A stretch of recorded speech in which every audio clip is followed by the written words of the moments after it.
Tag-init o tag-araw ang isa sa apat na seasons o panahon dito sa Pilipinas.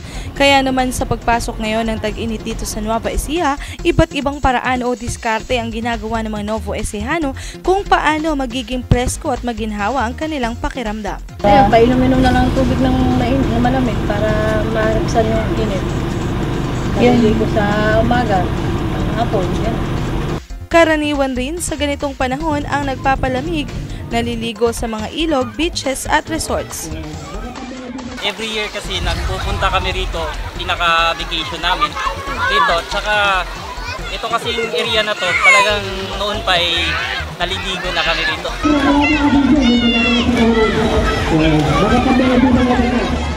Payo naman ng ilan, kung hindi makapag-outing o makakain ng ilang pagkaing patok tuwing summer, magsuot na lamang ng mga komportableng damit para hindi mainitan at pagpawisan ng gusto.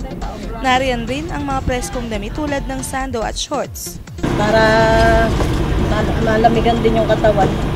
Sabi nga nila, fashion over comfort, dapat tayo kumbaga. Para sa Balitang Unang Sigaw, ako po si Mary Joy Perez.